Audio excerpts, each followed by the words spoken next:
So guys, this is an iPhone 10 and here are 5 reasons why I think that you should buy this device. And don't forget to stay tuned for the next video of this series in which I'm going to discuss another 5 reasons why you should not buy this device, so you can get like 2 perspectives on the same device. So yeah, make sure to subscribe for that video to come out. Anyways, the 5 reasons to buy it. So the first reason to buy it would be the 3D touch. And I know that this isn't something that a lot of people consider and stuff, and it's not specific to the iPhone 10 only, but it's one of the few devices that actually support the 3D touch, and they have this implemented into the layer of the display. And a lot of times you cannot even notice if it's a good thing or if you need it or have it, but just let me bring out some iPhone which is not with the 3D touch. So this is literally the iPhone 14 Pro. It's the latest and greatest. It's literally the one you have to pay like $1,500 for and stuff. Anyways, if you just hold down or try to activate the settings toggles on your home screen, you can see how much faster it actually gets on the iPhone 10. And it doesn't matter which icon you go for or which thing you actually decide to do, because if this one has the long press or the haptic touch, but it's pretty much just a long press, but the iPhone 10 has literally a pressure sensitive display in the layer. So you can see that it literally behaves faster, even though it's like a 5-year-old phone. It's in its 6th year already, and it still manages to be faster, at least in this regard, because of the 3D touch. And I don't know how you stand on this feature, but I really like 3D touch, and I would really want to have it in the newer devices as well. So this is one of the reasons why 3D touch, why you should buy this iPhone, and that's because of the 3D touch. Like I said, I know that it applies to iPhone XS as well, but it's like one of the last iPhones that actually support it and still has this new design. And speaking of which, we are getting to the reason number 2, which is that it was literally the start of the future. And it's not just that it sounds like that, like it starts of the future, and like nobody cares about that, but the thing you should care about is that it already has the new notch design. And as you know, it was the 10th anniversary of iPhone when it got released, so that's why it's called iPhone 10 when we literally had iPhone 8 before. But the point is that Apple said that this is going to be the standard for the next 10 years of iPhone.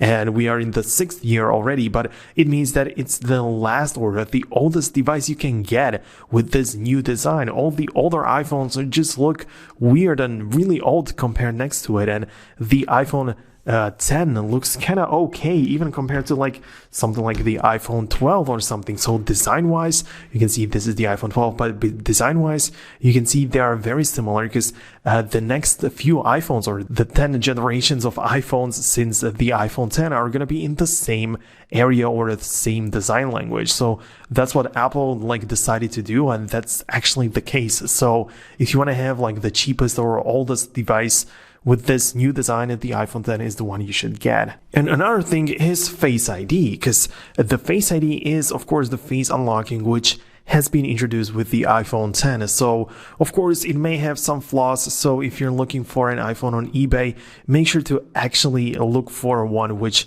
works. And I personally bought an iPhone 10 which was listed as fully functional on eBay, but it turned out to be like not working properly at all. Like Face ID was just broken altogether. So anyways, if you're looking for the iPhone, make sure to actually decide and see if the Face ID actually works well. So yeah, you have to use it properly. But the Face ID, when it works, and usually it works on the iPhone 10, well, it's a great feature. And again, it's the first iPhone that had the Face ID, so no longer Touch ID and all the stuff. So yeah, that's one of the reasons why you should have or buy this iPhone. I wanted to talk about these features, not because Face ID is not available on any other iPhone, but because it's the cheapest one you can get with these features. And you can easily get the iPhone 10 for like $200 or even less on eBay, depending on the conditions. So it's pretty much a very low price and budget iPhone with the latest facial recognition. Of course, it's been updated since then a bit, but the basic technology is there. The Face ID is here. So yeah, all the good stuff. So I think that that's the good price Or, I mean, that's actually really good price to value ratio. The next thing is the camera. The next reason why I think that you should buy it, and not because this is anything special. We have the dual lens vertical setup, which is kind of looking outdated, so design wise it's nothing really that good, but well, it's not even that bad either, because the latest cameras tend to over sharpen and they like over process the images into the software to such a degree that it's even like weird at times. But the iPhone X, it has the good old camera, which, I mean, it's good. Like, there's not a lot what you can say about it. It's like a decent camera. Of course, there are better options. For example, if you want to get the 12 Pro or 13 Pro are definitely much better. I would advise you to get that if you have the budget for it, or if you want to get that. So like 13 Pro, 12 Pro are already having like really nice cameras. But for this price, the camera is just good enough. It's some basic alt sensor. The OG portrait mode is now available on this camera, so it literally uses the second telephoto lens on the back side, so it doesn't use any kind of software stuff, just like the older ones, or like the iPhone SE or a 10R, which only have one lens, and for this portrait you have to rely on the software. This one actually uses the telephoto camera to estimate the distance between the object and the phone to take a good picture with nice portraits. So the portrait shots are going to be looking a little bit too close up, to be honest, but it's still pretty good. So yeah, you have that.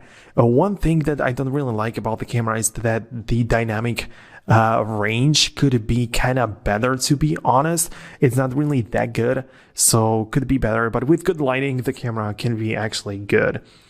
And of course the same thing for front facing camera, because with the Face ID it also had to rely next to the sensor to also the camera, so everything has to work in like good fashion. So yeah, the camera is kind of good, and I wouldn't like really worry about it.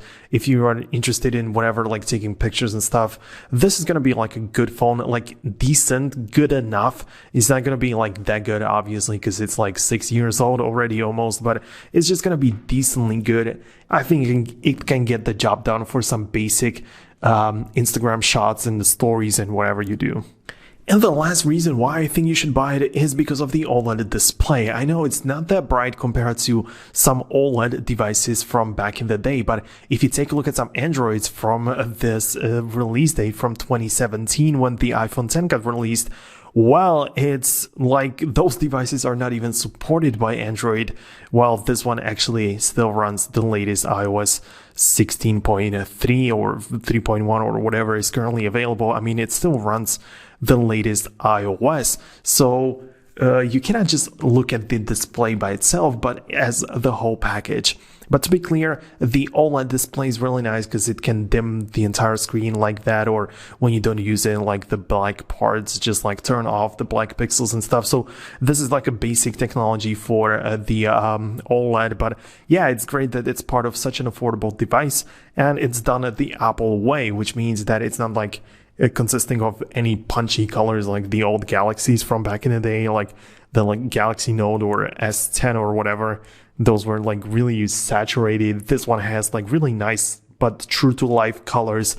Especially when you take a look at some photos, those look really natural and the colors look realistic when you compare it to like the actual object which I took pictures of.